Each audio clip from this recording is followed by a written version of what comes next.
ولا تجعلوا مع الله إلها آخر إني لكم منه نذير مبين كذلك ما أتى الذين من قبلهم من رسول إلا قالوا ساحر أو مجنون أتواصوا به بل هم قوم طاغون فتول عنهم فما أنت بملوم وذكر فإن الذكرى تنفع المؤمنين.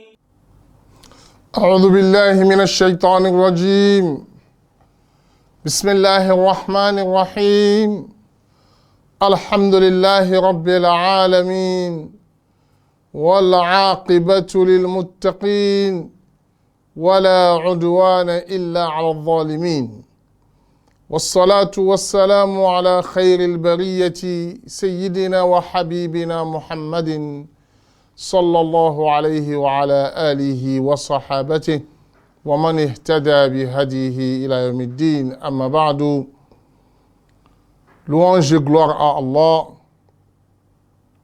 le clément, le miséricordieux, le tout miséricordieux, le très miséricordieux. Que la paix, le salut et la bénédiction d'Allah soient sur le sceau de tous les prophètes, le prophète Muhammad sallallahu alayhi wa sallam, sur sa famille, sur ses compagnons et sur tous ceux qui suivent et suivront ses enseignements jusqu'au jour du jugement dernier. Chers fidèles, nous vous adressons au début de cette émission la salutation de l'islam, la salutation du paradis, la salutation universelle en vous disant Assalamu alaikum wa rahmatullahi wa barakatuh. Que la paix, le salut et la bénédiction d'Allah soient sur vous et qu'Allah nous comble tous de ses bienfaits, de sa grâce et de sa miséricorde, qu'il accepte de nous nos différentes œuvres, qu'il nous oriente tout au long de notre vie vers le bon et le droit chemin. Le thème de notre émission aujourd'hui est le divorce et ses conséquences. D'abord, vous n'êtes pas sans savoir que la religion islamique, dans sa grandeur, a légiféré le mariage pour un objectif principal, c'est de construire une société musulmane basée sur des bases saines et solides. Raison pour laquelle l'islam a instauré dans le mariage le bon comportement, le bon traitement des épouses, le bon comportement entre le couple, un comportement exemplaire qui amène chaque partie à supporter les défaillances, les erreurs de l'autre côté. Puisque Allah subhanahu wa ta'ala nous dit dans le Coran wa'ashiruhunna bil ma'ruf. Comportez-vous avec vos femmes de la plus belle manière. C'est-à-dire utilisez le comportement reconnu, accepté dans votre société comme étant le modèle pour pouvoir vivre et traiter vos épouses. Elle a dit « Wa in karihtumun, fa in karihtumun » S'il arrive que vous les détestez, ou bien vous constatez en elles un comportement qui ne correspond pas à vos exigences, ce qui vous amène à les détester ou bien les haïr, Allah dit فَعَسَى أَن تَكْرَهُ شَيْئًا وَيَجْعَلَ اللَّهُ فِيهِ خَيْرًا كَثِيرًا. Allah dit que cela ne vous amène pas en un seul coup au divorce, ou bien à les chasser, ou bien à se comporter de façon à vous séparer d'elle. Elle a dit, il se peut que celle que vous détestez, ou bien ce que vous détestez là, pourrait être la source d'un bonheur pour vous. Il se peut que celle que vous détestez devienne par la suite une source de bonheur pour vous.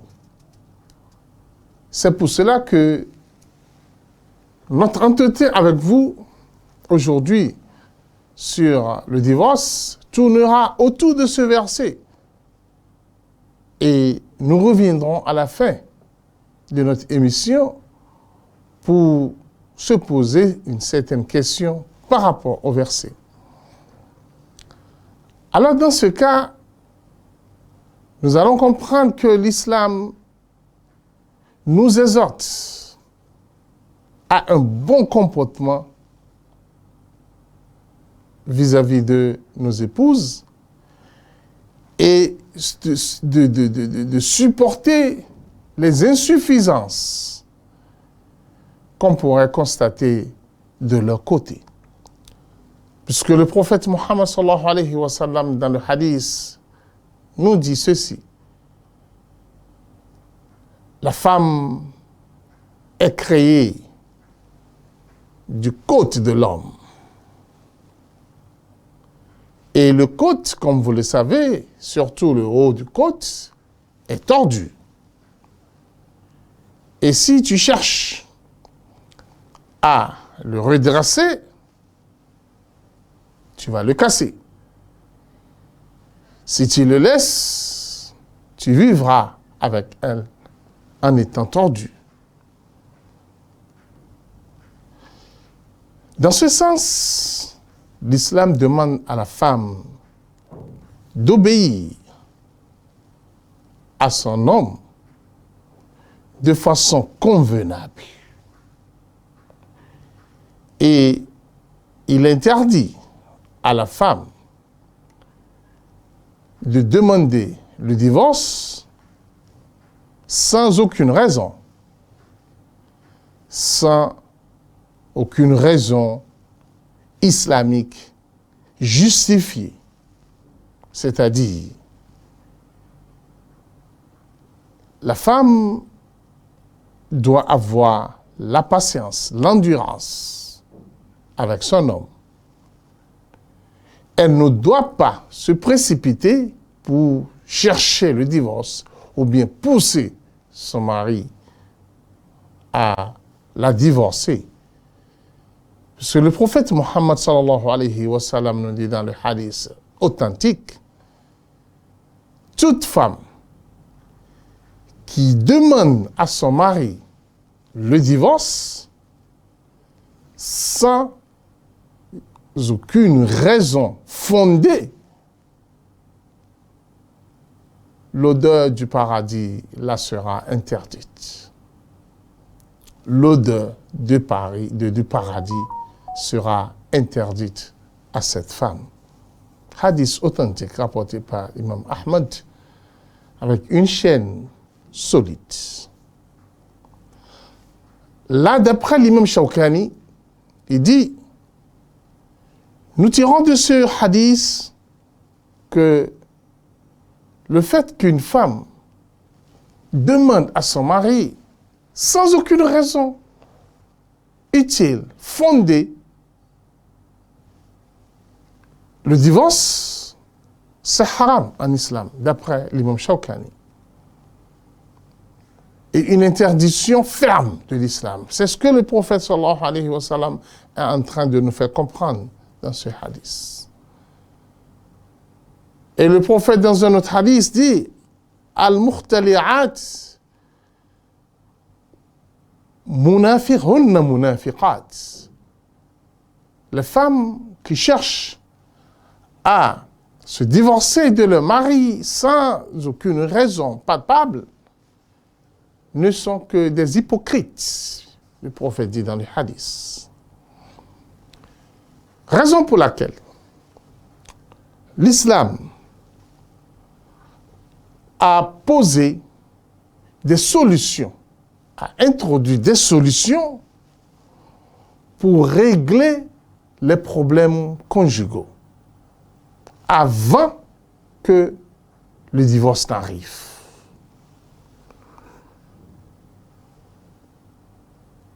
C'est pour cela, le Coran nous a dit, lorsque vous constatez de votre épouse des comportements bizarres, des comportements qui prouvent un certain orgueil de sa part, le Coran dit Fahjuruhunna fil madaji'. D'abord, il faut aller pas à pas. Il ne faut pas en un seul coup aller vers le divorce. Le Coran dit d'abord commencer par s'éloigner d'elle. Dans le lit, si rien ne change, aller vers une réconciliation où on invite un sage ou bien des sages du côté de la femme, un sage, bien des sages du côté de l'homme pour effectuer la réconciliation. Et le Coran dit In yurida islahan yuwaffiqillahu baynahuma. Si les deux, si le couple veut réellement la réconciliation, Allah subhanahu wa ta'ala va les aider à se réconcilier. Ce qui veut dire que Allah intervient pour la réconciliation d'un couple lorsque les deux décident réellement de se réconcilier. Tout sera facile et aucune difficulté à ce niveau. Mais quand une partie ne veut pas, quel que soit l'effort dont la seconde partie va mener, la réconciliation ne sera pas une réalité. Je le dis bien, le divorce n'est que le dernier recours en islam. Malgré ça, l'islam a établi le divorce sur 3 étapes, sur 3 degrés.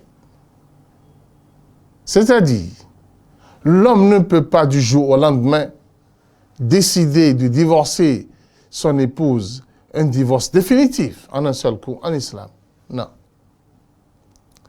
Il faut que cela se produise graduellement. Comment? Sur 3 étapes, nous avions dit. Première étape, le premier divorce, qui est un divorce susceptible au retour de la femme. C'est-à-dire, lorsque l'on prononce le divorce de sa femme, le divorce est effectif, mais la femme ne quitte pas la maison de son mari, elle y reste, et les dépenses, l'habillement, tous les besoins de son épouse incombent à l'homme. Et la femme, durant ce temps, après que l'homme a prononcé le divorce, l'expression du mot divorce,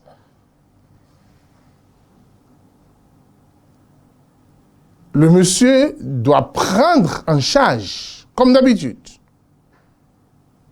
les dépenses, les besoins de la femme. Et ils ont trois menstrues pour la femme, ou bien 3 purifications de la femme de sa menstrue, pour que l'homme décide du maintien de la femme ou bien du divorce. C'est-à-dire quoi? Lorsque le monsieur prononce le divorce, il a le choix, 1 jour, 2 jours, 3 jours, 4 jours, de décider. S'il constate que, vraiment, c'est une erreur de ma part, je dois manger maintenant, qui va me préparer à manger, je dois faire ceci, qui va me le faire, parce que les dépenses, les besoins de la femme l'incombent, mais ce n'est plus à la femme n'est plus à son service. Il n'a plus le droit de l'inviter, de l'appeler, de dire non. Il ne peut plus s'approcher d'elle. Mais tous les besoins de la femme l'incombent, il doit assurer à la femme ses besoins. S'il regrette, 1 semaine après, 3 semaines après, première menstruation de la femme, 2e menstruation, et à tout moment, il peut inviter sa femme, il peut mettre fin à cette étape de divorce. Mais si dans le cas contraire, il ne décide pas jusqu'à ce que les trois durées, les 3 menstrues de la femme finissent et elle se purifie, après cela, le monsieur n'a plus le droit d'inviter sa femme directement pour dire que le premier mariage continue. Non, c'est la fin du premier mariage.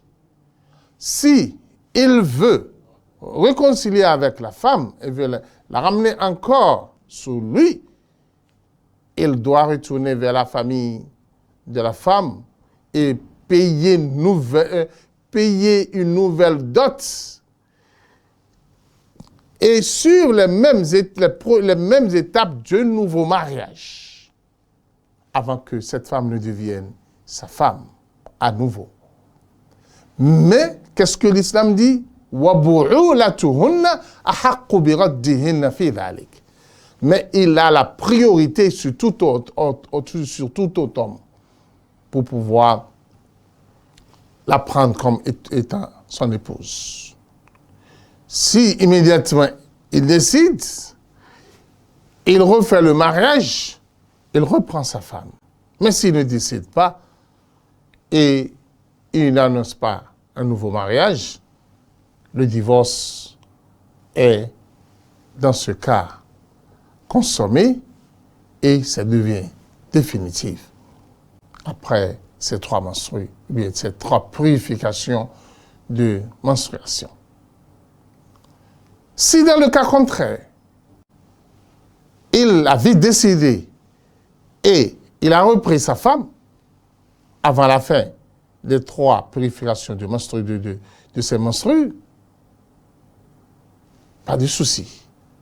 Mais on considère que la première étape de divorce est révolue. On est maintenant aux 2e étape. S'il arrive qu'ils n'ont pas trouvé de solution à leur problème et que les problèmes persistent et la relation qu'on espérait s'améliorer ne s'améliore pas, alors dans ce cas, si le monsieur décide de divorcer encore, il divorce sa femme une seconde fois, même procédure comme la première fois. Il attend la fin de la période des 3 menstruations, de la purification de ces 3 menstruations. En ce temps, si il ne décide pas avant ça, comme nous l'avions dit, il refait le mariage, mais s'il décide très tôt, il reprend tranquillement sa femme sans aucune difficulté. Ces 2 les deux divorces consommés. Il n'a plus le droit maintenant de faire le troisième. S'il fait le troisième, alors c'est en ce temps, on parle du divorce définitif, at-talaq al-ba'in. At-talaq al-ba'in. Alors, et comprenez bien à ce niveau. L'islam, pourquoi l'islam a mis tant de conditions et il n'a pas autorisé le divorce en un seul coup? Tout cela, c'est pour pouvoir décourager le divorce. En plus, quand est-ce que, à quel état la femme doit être pour que le divorce soit considéré consommé en islam? Il faut que la femme finisse, après avoir fini sa menstruation, elle s'est purifiée de la menstruation et l'homme n'a pas encore eu de rapport sexuel avec elle. C'est en ce moment-là seulement qu'il est permis de la divorcer.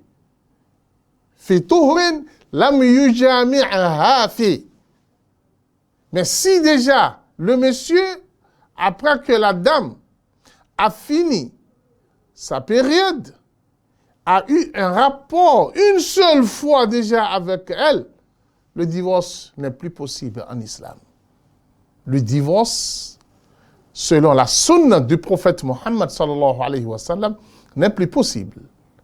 Si la femme est en train de faire sa menstruation, le divorce n'est pas possible en islam. L'épouse d'Ibn Omar, le fils de Omar, a divorcé son épouse au moment de sa menstruation. Et le prophète Mohammed sallallahu alayhi wa sallam, lorsque Omar l'a informé, le prophète dit, dis à ton fils de faire retourner sa femme, car le divorce n'est pas consommé, puisque le divorce est fait à un moment interdit en islam. Si il veut la divorcer, qu'il la divorce après une menstruation, après la purification d'une menstruation, sans qu'il n'ait pas de relation avec elle, et en plus, si elle est en état, si elle est en état. Alors, l'islam qui dit de ne pas divorcer la femme après que vous aviez déjà un rapport avec elle dans un mois, vous comprenez là que faut pas, parce que tu as déjà, au moment où elle s'est purifiée de ses menstruations, elle est prête à ce que tu à avoir de rapport avec elle, que ce ne soit pas le rapport qui va amener au divorce ou pas. Alors, ce n'est pas l'envie qui va gérer le divorce en islam. Déjà, tu as eu des rapports avec elle, maintenant tu dis, bon, j'ai déjà fait, maintenant je peux divorcer. Non, ce n'est pas comme ça en islam. C'est quand tu as besoin d'elle. En ce temps, quand tu divorces, alors, quand tu vas divorcer, tu sentiras le besoin de vite revenir. Vous comprenez le sens. L'islam n'encourage jamais le divorce. C'est pourquoi il a restreint ces conditions. En plus, on a dit que l'islam n'autorise pas le mariage, qui n'autorise pas le divorce dans la sunna, sauf lorsque la femme est enceinte. Qui est l'homme qui va divorcer sa femme en étant enceinte? Vous savez que, naturellement, la nature a horreur de cela. De trouver quelqu'un qui dit, au moment où sa femme est enceinte, et dit, non, je la divorce avec l'enfant qui est dans son ventre. Ah, mais pitié, cela ne pourrait pas. L'humanisme rejette cette attitude. Et c'est là que l'islam t'autorise ça. Pour dire que non, je n'aime pas ça. Mais si tu veux le faire, fais ça au moment où elle est enceinte. Ou bien, au moment, elle vient de se purifier de sa menstrue, où tu as besoin d'elle. Parce que quand elle s'est arrêtée à cause de sa menstruation, maintenant, quand elle est purifiée, où tu as le besoin, tu as envie, c'est ensuite l'islam qui dit, bon, là maintenant si tu devais divorcer, tu peux divorcer en ce moment-là. Alors, si l'islam a restreint l'état dans lequel on peut divorcer, nous devons déjà comprendre que l'islam n'aime pas le divorce. L'islam veut décourager le divorce. C'est pourquoi l'islam a restreint cette période où nous pouvons divorcer. Alors, dans 2 états, comme nous venons de dire, en plus de cela, dans le but de restreindre la possibilité de divorce, l'islam dit on ne divorce pas par contrainte. Non. Quand quelqu'un est contraint à divorcer, le divorce là n'est pas effectif. Quand quelqu'un, pour des raisons ou d'une autre, on lui dit avec force, vous devez divorcer. Si vous le faites, l'islam ne considère pas ce divorce. En plus, lorsque vous êtes énervé par nervosité et vous prononcez le divorce, ce n'est pas consommé en islam. Le divorce de quelqu'un qui est énervé n'est pas consommé en islam, n'est pas considéré. En plus, il faut comprendre le hadith du prophète Muhammad sallallahu alayhi wa sallam, où le prophète nous informe que le Satan est le grand heureux lorsque vous divorcez. Celui qui se sent plus heureux quand un divorce se produit quelque part est le shaitan. Ce qui veut dire que la chose la plus encouragée dans la vie pour le shaitan, c'est le divorce. Le prophète Mohammed sallallahu alayhi wa sallam nous explique cela dans un hadith où le prophète dit chaque nuit, le Satan pose son trône au-dessus de la mer. Là, vous devez comprendre beaucoup de choses. Pour ceux qui vont vers la mer, pour aller chercher le Satan, chaque nuit, le Satan installe son trône au-dessus de la mer. Aussitôt installé, ses collaborateurs, ses proches, viennent s'installer autour de lui. Et chacun, selon sa place dans l'hiérarchie. Et le plus proche du Satan, c'est qui? Chacun, les gens seront proches du Satan selon leurs réalisations. Selon leurs réalisations. Et quel genre de réalisation? Chacun viendra présenter au chef ce qu'il a pu faire comme crime. Le crime qu'il a commis, et selon la gravité du crime, selon le chef, que les gens seront positionnés autour du grand chef Shaitan. Nous vous reviendrons après la pause pour vous apporter encore plus de détails sur ce hadith qu'Allah subhanahu wa ta'ala accepte de nous, nos différentes œuvres, qu'il continue toujours à nous accompagner dans toutes nos activités. Assalamu alaikum warahmatullahi wabarakatuh. Ìkànnì tẹ́ ń wò yìí náà ní ìkànnì Sunna TV. Níbi tí àwọn onímọ̀ ti ń tẹ ìmọ́lẹ̀ sórí ẹ̀sìn Islam látọ̀rí Sunna TV.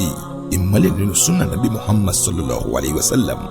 Ní gbogbo ìgbà ní kẹ́ ẹ máa wò wá tí ẹ̀sùn máa rí ẹ̀kọ́ ẹ̀sìn kọ́ lórí ìkànnì yìí náà ni o. Òun ló múlẹ̀ rẹ̀kẹ̀tẹ̀ yàtọ̀ yìí. Gbogbo mùsùlùmí lọ́kùnrin àti lóbìnrin ẹ jẹ́ ká máa wo Sunna TV. Ẹ jẹ́ àwọn ọmọ wa náà máa wo Sunna TV kí wọ́n lè bá ní ìmọ̀ tó péye nípa Sunna. Ìkànnì tó ń tànmọ́lẹ̀ sínú ẹ̀sìn ni Sunna TV Yorùbá. Ẹ máa wò wá ní gbogbo ìgbà kẹ́sì máa kó ẹ̀kọ́ tó péye nípa Sunna. Chers téléspectateurs, nous poursuivons notre émission sur le bonheur qui anime le shaitan lorsque le divorce se produit quelque part.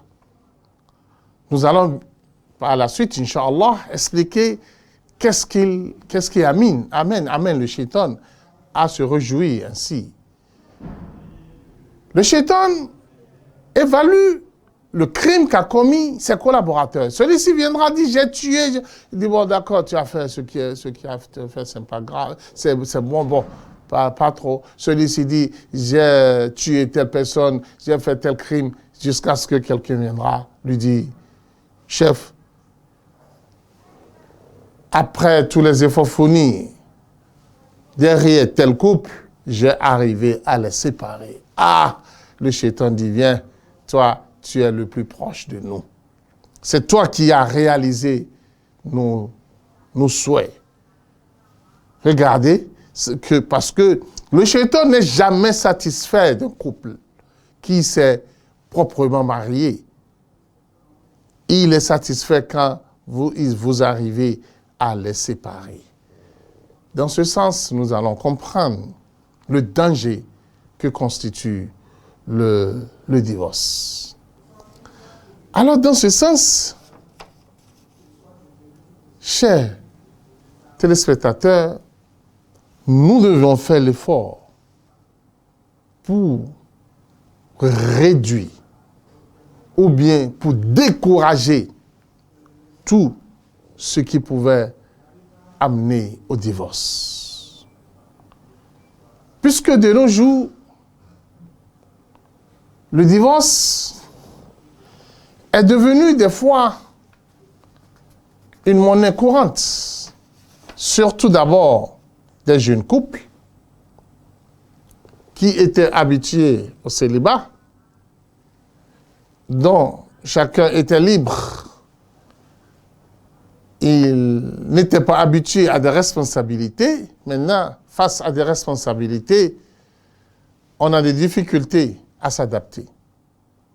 On se divorce. Par la suite, quand on voit la joie des couples qui se sont patientés, on regrette, comme cela se voit aujourd'hui. D'autres filles, parce qu'elle était dans une famille aisée, elle n'a pas l'habitude d'assumer certaines responsabilités dans la vie.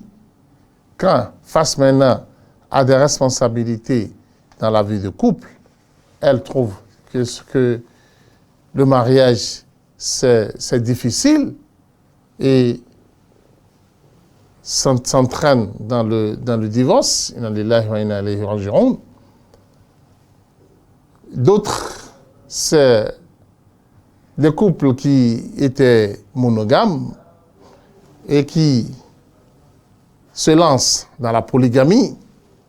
Maintenant, qui oublient que la polygamie, c'est une lourde responsabilité. Et quand il se lance dedans, il a maintenant des difficultés à gérer la polygamie. Et maintenant, il faut divorcer la pauvre qui l'a pris. Ou bien divorcer la première, parce qu'il n'arrive plus à gérer les conséquences de la polygamie. Tout ceci, que nous voyons cela dans la société. Il faut comprendre que le divorce, c'est un phénomène que nous devons décourager par tous les moyens. Parce que lorsque vous divorcez, vous envoyez la fille à la maison. Et les maisons sont pleines aujourd'hui. Des divorcés, des dames à un enfant, et célibataire avec un enfant, célibataire avec 2 enfants, cela ne rentre pas dans l'objectif de l'islam pour construire une société solide. C'est pour cela que l'intervention de certains parents dans des couples pour amener leur fille à sortir, à demander le divorce, à sortir de la vie conjugale, c'est une très grave erreur. Maintenant, quand celle-ci est à la maison, est-ce que ça vous grée, ça vous agrée, ça vous plaît de la trouver seule à la maison maintenant, sans rien, alors qu'elle a déjà fait l'expérience dans un foyer? C'est pour cela que les parents doivent être vraiment conscients par rapport à cela. Et les épouses aussi au sein de le couple doivent être aussi intelligentes, puisque des fois, des sœurs qui sont jalouses de leur vie, de leur situation, suscitent, pas jalousie, suscitent le divorce. La maman du côté de la fille, le père même des fois du côté de l'homme, pousse son homme à divorcer, ou bien la fille pousse, la maman pousse sa fille à demander de divorce, alors que l'islam décourage le divorce. De nos jours aussi, ce qu'il faut bien s'y aller, loin des interventions des sœurs, des mamans, des parents, parmi les raisons principales du divorce aujourd'hui, c'est surtout les médias. Les réseaux sociaux sont à la base de la majorité du divorce de nos jours. Ça, il faut le dire, il faut le répéter. Parce que ces réseaux sociaux entraînent des fitnes, des doutes, des mauvaises pensées entre le couple. Lorsque celui-ci tombe sur le téléphone de son conjoint et il voit des fois des choses sans confirmer, sans chercher à savoir, sans chercher à savoir la vérité de cela. Et il fait des illusions sur ça. Directement, il sort cela de la maison, il s'en va informer les autres. Au lieu de se rapprocher de son mari et de chercher à savoir la vérité sur ça, il pense que le mari va le mentir. Et maintenant, par jalousie, elle sort de la maison et s'en va informer les autres. Et les sœurs, les frères, les amis qui, étant jaloux du couple, vont les pousser au divorce. Ça, c'est beaucoup de nos jours. Ça, c'est d'un côté. De l'autre côté, beaucoup d'hommes n'ont plus le temps pour leurs épouses. Beaucoup d'épouses n'ont plus le temps pour leurs époux à cause de ces réseaux sociaux, à cause de ces téléphones. Ce qui amène chaque côté à prendre position par rapport à son conjoint. À cause de cela, nous devons beaucoup faire attention par rapport à ces GSM qui sont utiles, bien sûr, mais ont des conséquences très graves. Parmi les causes aussi qui entraînent le divorce de nos jours, par rapport auxquelles nous attirons l'attention de chaque couple, c'est le mauvais langage du mari ou bien de l'épouse, où il traite mal, où des insultes, des injures, incontrôlées, insensées des fois, ce qui énerve une partie ou bien l'autre partie, et il perd conscience, et les tensions montent. Des fois, ça amène à des gifles, à se frapper, ainsi de suite, ce qui ne correspond jamais aux enseignements de l'islam. Il faut qu'on ait... Le Coran est clair. قُلْ لِلْمُؤْمِنِينَ يَقُولُوا الَّتِي هِيَ أَحْسَنُ إِنَّ الشَّيْطَانَ يَنزَغُ بَيْنَهُمْ إِنَّ الشَّيْطَانَ كَانَ لِلْإِنسَانِ عَدُوًّا مُبِينًا. Allah dit, ô Mohammed, dit aux croyants de ne prononcer que de bonnes paroles. يقول التي هي أحسن, qui ne prononce que de bonnes paroles. إن الشيطان ينزغ بينهم. Le Satan est entre eux, ils détournent ce que chacun dit. Le shaitan intervient entre vous pour pouvoir détourner le sens de ce que chacun d'entre vous veut dire. Puisque le shaitan est votre ennemi et il cherche votre séparation. Il travaille sur votre séparation, comme nous l'avions dit tout à l'heure dans le hadith. Alors, dans ce sens, nous devons aujourd'hui contrôler nos langages. L'égoïsme de celui-ci ou bien de l'autre ne doit pas le pousser à avoir la langue facile pour insulter l'autre, pour l'humilier, surtout devant les enfants. De l'autre côté aussi, certains époux ou bien épouses humilient le parent de l'autre partie. Et quand vous humiliez les parents de l'autre partie, il ne sera pas à l'aise. Il ne pourra pas vous supporter, il ne pourra pas supporter ce comportement. Alors nous devons aussi contrôler ce côté. Surtout le parent de l'autre, son père ou bien sa mère, quel que soit le degré de la place dans la société, quel que soit ce que vous allez constater en eux, il faut se contrôler, il faut contrôler le langage à leur égard. Parce que cela fait partie des raisons qui amènent beaucoup à se divorcer de nos jours. Contrôlons tout cela, évitons cela, pour que nous puissions conserver le mariage. Puisque le divorce a des conséquences énormes, dont on ne peut pas, dans cette émission, aborder toutes ces conséquences.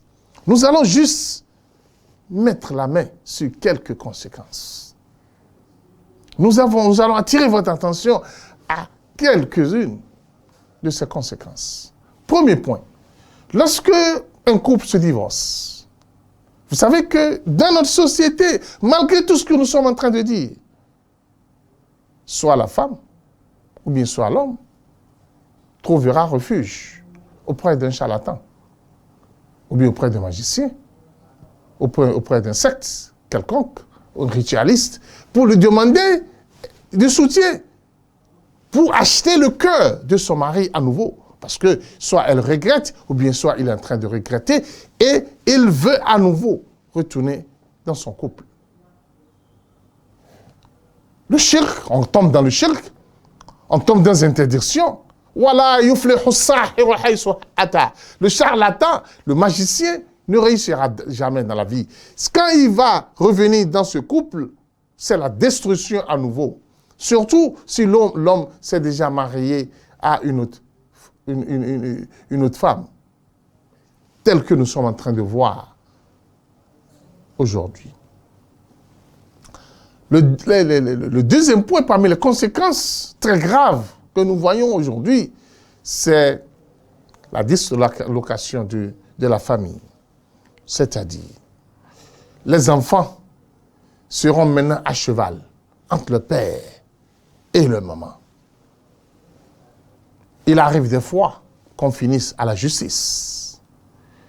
Et ça s'est étalé des fois sur des années de combat et de bataille infinie, dont chacun va épuiser tout ce qu'il a comme argent.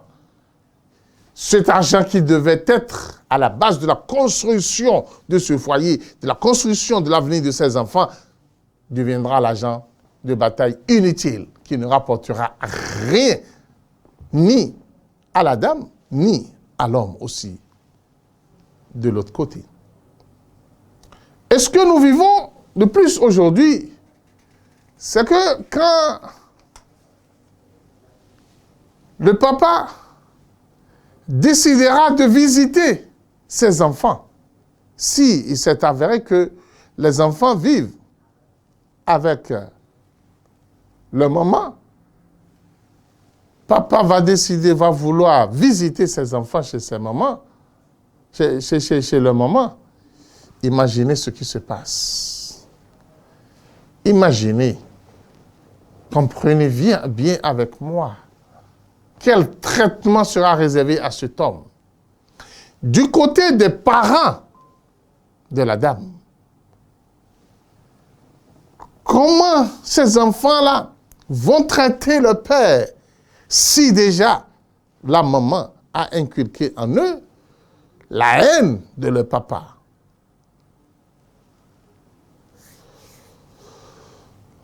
Surtout les petits-enfants. Suivez très bien avec moi ces problèmes très complexes. Les enfants vont subir des situations très graves. C'est-à-dire, quand ils vont entendre la famille de la maman en train d'insulter, d'injurier le papa, et ils ne peuvent rien dire. Parce que c'est le divorce. Si c'est le côté de maman aussi, les parents du papa seront en train d'insulter la maman, sa famille, et étaler le tas par ici, par là-bas. Ce qui va banalement casser ses enfants, va les amener, va les rendre soucieux. Ils seront maintenant porteurs de soucis qui dépassent déjà leurs âges. Surtout de certains membres de la famille qui sont des gens qui ont de cœur très dur, qui ont des langages très mauvais. C'est des réalités que nous vivons aujourd'hui. Laissons de côté une bataille dure et sérieuse qui va naître entre les deux familles, qui pourrait entraîner d'autres divorces s'il y avait déjà d'autres mariages qui s'est effectué entre ces deux familles, surtout quand c'est des grandes familles. Imaginez tout cela. Une conséquence très très importante, très importante, c'est le détournement de l'enfant, des enfants. Certains enfants ne pourront plus supporter ces problèmes, vont se donner à la drogue, à la délinquance. Et ils n'auront plus de bons comportements à cause d'eux, parce que ils sont libres. Je pense que vous tous, vous connaissez cette réalité dont on tourne de temps à l'autre. Les films à propos, lorsque le monsieur a divorcé d'une dame, ou il s'est marié à une autre femme, les enfants de la première dame, qui s'est déjà mariée à une autre personne, restent avec la nouvelle épouse. Qu'est-ce qui se passe? Quel traitement ces enfants subissent? C'est rare de tomber sur une marâtre de leur mère qui va les traiter bien, ce qui amène beaucoup de ces enfants à perdre leurs études, à perdre le niveau. Ils ne reçoivent plus un bon traitement, un bon enseignement, et ces enfants-là sont souvent perdus dans la nature. Tout cela à cause de un oui, un non entre le couple.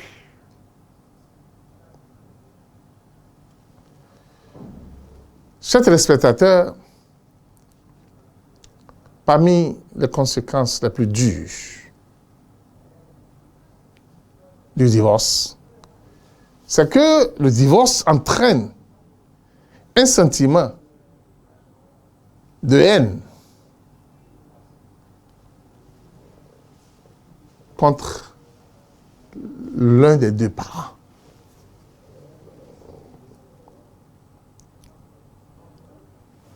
Entraîne aux enfants la haine, où l'enfant va détester soit son papa, soit sa maman. Voilà ce que nous vivons aujourd'hui, ce que nous constatons sur le terrain.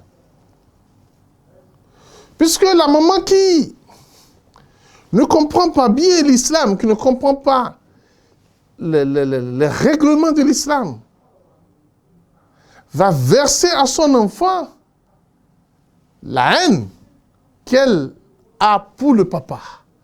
Et il va pousser l'enfant à la suivre. C'est pour cela, nous invitons les pères ou bien les mères divorcés à amener leurs enfants à reconnaître l'autre partie, quel que soit le problème. Parce que l'avenir de son enfant exige cela.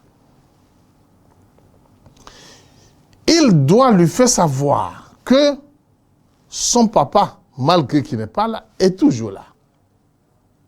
Et qu'il reste son papa. Et que la bienfaisance que l'islam a exigée n'est pas annulée parce qu'il s'est divorcé. Attention. Parce que c'est ce que beaucoup d'enfants ne comprennent pas. Étant donné comme mon père s'est déjà divorcé de ma mère, toute bienfaisance de ma part envers mon père n'ont plus de sens. Ah non, mon frère, le divorce, c'est entre ton père et ta mère. Toi, tu restes l'enfant légitime de ton père. Ça n'a rien à foutre avec le divorce. Tous ces droits restent intacts. Toute considération que l'islam t'exige reste telle qu'elle est et tu dois l'assumer. Je pense que ceci reste toujours au niveau des sages, ce que nous voulons dire. Et soyez aussi alors sages.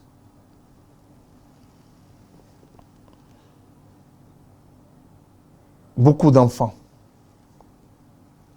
perdent leur religion à cause du divorce. Surtout lorsque la responsabilité de l'enfant revient à maman, à la dame. C'est-à-dire, c'est chez elle que les enfants restent. C'est une dame qui va amener ces enfants-là à la mosquée pour aller prier. Surtout quand ils vivent dans une maison privée, maison construite par la dame. Il n'y a personne pour amener les enfants à la mosquée, pour s'habituer à la prière, pour s'habituer aux enseignements de l'islam. Des fois, l'enfant perd sa religion. Il perd en plus ses études des fois. Parce que le rôle de papa dans la vie d'un enfant, c'est un rôle crucial. Et donc rien ne doit l'éloigner de ce rôle pour l'avenir de ses enfants. Chers téléspectateurs, comme je le disais, les conséquences sont nombreuses. Nous ne pouvons pas, à travers cette émission, énumérer toutes ces conséquences, étaler toutes ces conséquences. Nous ne pouvons que signaler quelques-unes. Ce qui est sûr, ce que nous allons laisser sera beaucoup plus que ce que nous avions dit. C'est pour cela que, je le dis clairement, à tout homme ou à toute femme qui parle du divorce, qui pense à un quelconque divorce, parce que sa femme se comporte mal, ou bien s'est comportée mal. Mon frère, si elle s'est comportée mal aujourd'hui, elle s'est déjà bien comportée pendant des milliers de jours avec toi. Si elle t'a énervé aujourd'hui, mon frère, elle t'a déjà apporté des sourires pendant des années. Par conséquent, la patience. La patience. Comme le verset l'a dit au début. Asa an takrahu shay'an fayaj'al Allahu fihi khayran kaseera. Il se peut que vous détestez quelque chose, alors que votre bonheur se trouve dans cette chose. C'est-à-dire, dès qu'Allah subhanahu wa ta'ala vous a déjà donné des enfants, il faut toujours faire quoi? Il faut toujours penser à l'avenir de ces enfants. Que ces enfants-là soient tes priorités. Bientôt, tu seras heureux. Bientôt, le bonheur dans ta maison, à cause par rapport à ces enfants, si tu arrives à les éduquer, si tu ne les laisses pas dans les rues à cause du divorce. Une nervosité simple aujourd'hui qui pourrait être corrigée, et cette femme-là qui t'a créé, tout ce qu'elle a créé, pourrait encore devenir une meilleure épouse pour toi. Nous avions beaucoup d'exemples sur ça. C'est pour cela que une femme qui est pour toi un enfer aujourd'hui, wallahi, wallahi, pourrait te servir à la fin de ta vie. Pourrait être une source interminable de bonheur pour toi. Alors, avant toute décision de divorce, consulte les sages, consulte les ulamas, rapproche des savants, fais la consultation divine par rapport à cela. Dépose ton besoin devant Allah subhanahu wa ta'ala avant que tu ne vas jamais vers le divorce. Et si tu veux même divorcer, premier divorce d'abord, pour voir la suite. Qu'Allah subhanahu wa ta'ala nous donne la meilleure compréhension de notre religion, qu'il nous donne toujours le souci de rassembler et non de départager. Qu'Allah accepte de nous notre émission d'aujourd'hui et qu'elle soit parmi les œuvres qui vont alourdir notre balance le jour du jugement dernier. Subhanaka Allahumma bihamdik, nashhadu la ilaha illa anta, nastaghfiruka wa natubu ilayk. Allahu akbar, Allahu akbar, Allahu akbar. La ilaha illa Allah, Allahu akbar, Allahu akbar. Walillahi alhamd, Allahu akbar, Allahu akbar, Allahu akbar. La ilaha illa Allah, Allahu akbar, Allahu akbar. Walillah.